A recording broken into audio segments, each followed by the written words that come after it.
नमस्कार, मैं रविश कुमार और आप देख रहे हैं आज की बात रविश के साथ। देश दुनिया से लेकर आपके शहर तक की अहम अपडेट्स लेकर हम हाजिर हैं। तो चलिए शुरुआत करते हैं आज की प्रमुख सुर्खियों से। केंद्रीय कर्मचारियों के लिए खुशखबरी, दिवाली से पहले डबल तोहफा देगी सरकार। केंद्रीय सरकारी कर्मचारियों और पेंशन भोगियों के लिए अच्छी खबर जल्द मिल सकती है। लंबे इंतजार के बाद महंगाई भत्ता में बढ़ोतरी को सरकार हरी झंडी दिखा सकती है। इसके साथ ही सरकार 8वें वेतन आयोग की शर्तों को भी दिवाली से पहले मंजूरी दे सकती है। वेतन आयोग हर 10 साल में गठित किया जाता है ताकि वेतन और पेंशन की समीक्षा की जा सके। आमतौर पर वेतन आयोग अपनी सिफारिशें देने में करीब 18 महीने का समय लेता है, जिसके बाद सरकार इन्हें 3 से 9 महीने तक परखती है और फिर अंतिम मंजूरी देती है। आपको बता दें कि जनवरी में केंद्रीय मंत्रिमंडल ने 8वें वेतन आयोग के गठन को मंजूरी तो दे दी थी, लेकिन इसका औपचारिक गठन अभी बाकी है। ट्रंप ने फोड़ा एक और टैरिफ बम, अब विदेशी फिल्मों पर लगाया एक 100% टैक्स।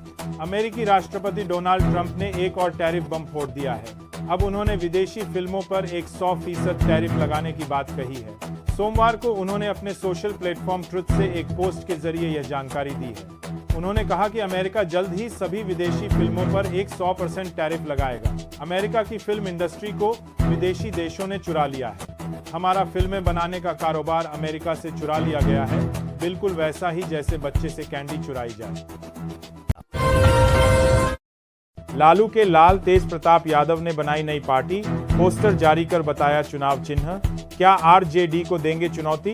बिहार की सियासी रणभूमि में नया तूफान खड़ा हो गया है।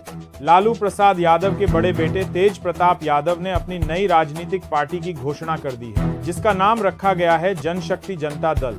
आगामी बिहार विधानसभा चुनाव को ध्यान में रखते हुए यह कदम राज्य की राजनीति में नई हलचल मचा सकता है।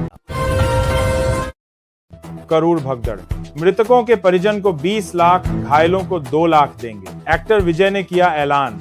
इस हादसे में अब तक 39 लोगों की मौत हो चुकी है, जबकि 50 से ज्यादा लोग घायल हैं। घायलों में महिलाएं और बच्चे भी शामिल हैं। इस घटना ने देश को झकझोर कर रख दिया है। जान गंवाने वालों के परिजनों को 20-20 लाख देंगे एक्टर।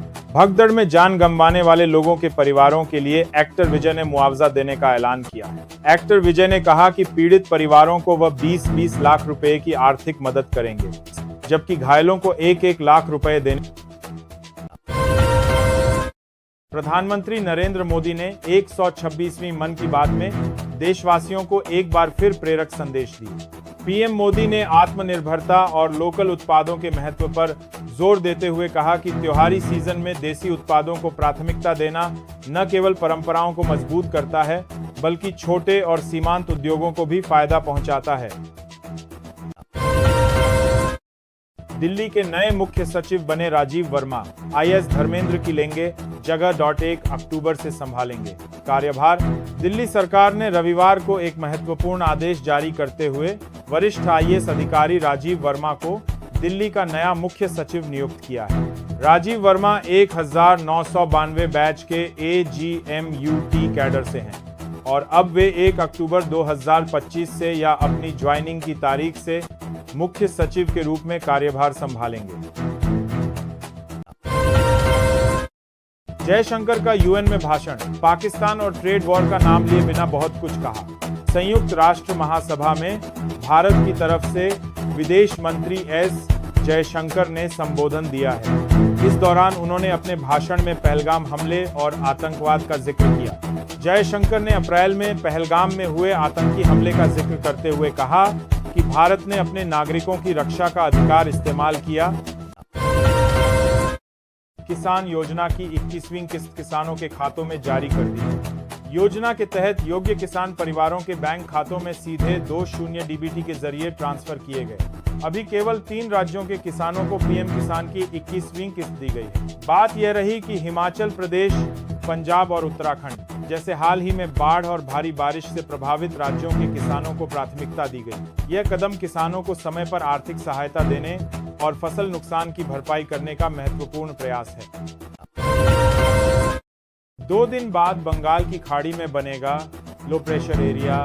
मौसम विभाग ने कहा है कि 2 दिन बाद यानी 1 अक्टूबर 2025 को बंगाल की खाड़ी में एक नया लो प्रेशर एरिया बनने की संभावना है, जिसके असर से झारखंड में कई दिनों तक बारिश होगी। मानसून की वापसी में भी देरी की संभावना है। भारत मौसम विज्ञान विभाग के रांची स्थित मौसम केंद्र ने झारखंड राज्य के लिए येलो अलर्ट जारी करते हुए कहा है कि 28 सितंबर से 4 अक्टूबर तक राज्य में कहीं-कहीं हल्के से मध्यम दर्जे की वर्षा होती रहेगी।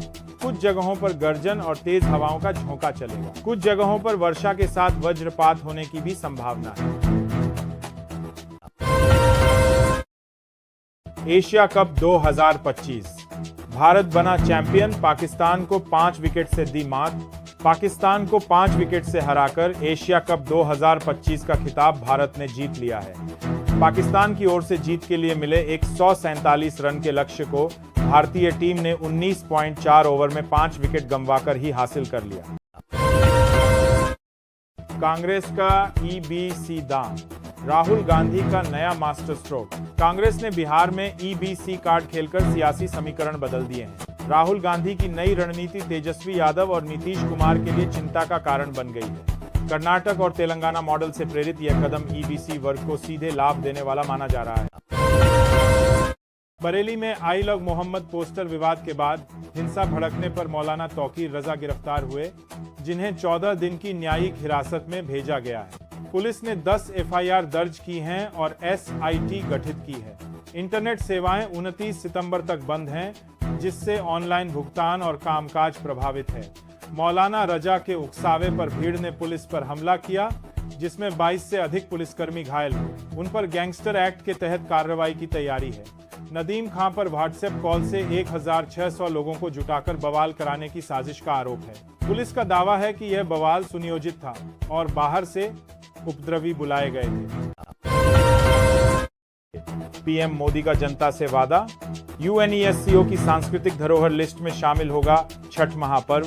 प्रधानमंत्री नरेंद्र मोदी ने रविवार को कहा कि सरकार छठ महापर्व को यूनेस्को की सांस्कृतिक धरोहर सूची में शामिल कराने के लिए प्रयासरत है और ऐसा होने पर दुनिया के कोने-कोने में लोग इस त्योहार की भव्यता और दिव्यता का अनुभव कर पाएंगे। उन्होंने कहा, हमारे पर्व त्योहार भारत की संस्कृति को जीवंत बनाए रखते हैं। छठ पूजा ऐसा एक पावन पर्व है जो दिवाली के बाद आता है। सूर्य देव को समर्पित यह महापर्व बहुत ही विशेष है। इसमें हम डूबते सूर्य को भी अर्घ्य देते हैं, उनकी आराधना करते हैं। बिहार में नए योजनाओं का सौगात, मुख्यमंत्री नीतीश कुमार ने रविवार को गोपालगंज जिले में 1566 करोड़ रुपए की कई विकास परियोजनाओं की शुरुआत की। उन्होंने 1295 करोड़ रुपए की लागत से 124 योजनाओं का शिलान्यास किया, जबकि 289 करोड़ रुपए की लागत से 61 योजनाओं का उद्घाटन किया।